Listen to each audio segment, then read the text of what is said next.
can see the main sprocket, and I've got the cover over here.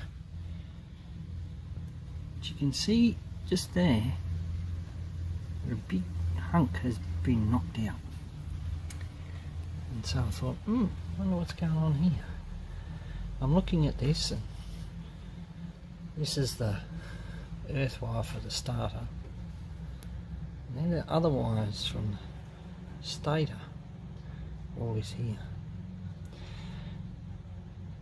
Looking at that, oh yeah, that looks alright. So I'll pull it back like this.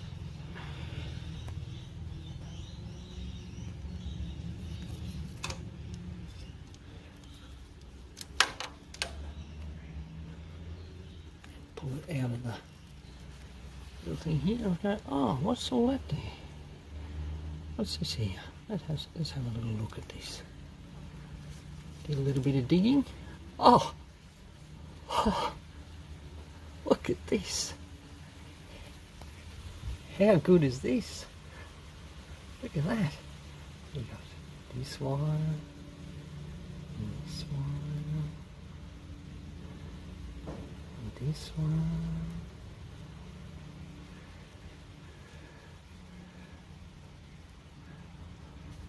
There's one there, even hanging on by one strand. You can just see it at the back there. Here we are.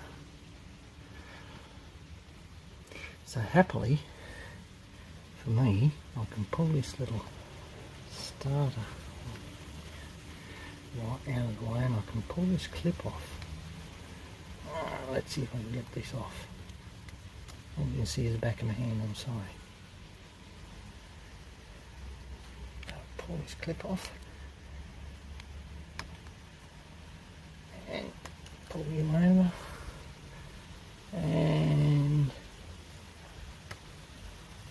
sorry about that, guys. Oh, that was hard to do. And here we are.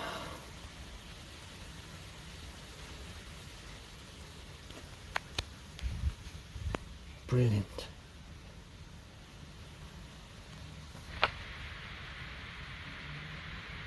Look at that, one wire there holding all of that together.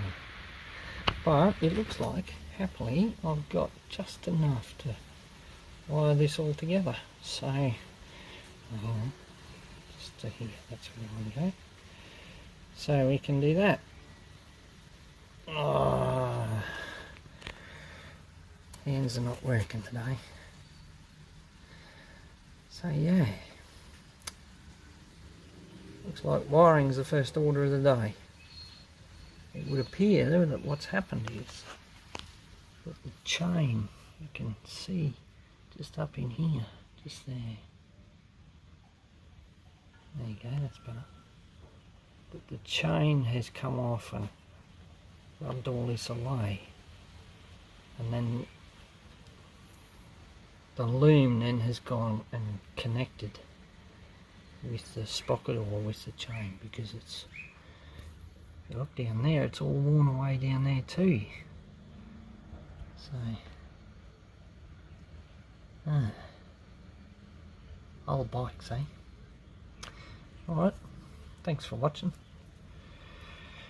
I'll give you another update when I can. See ya.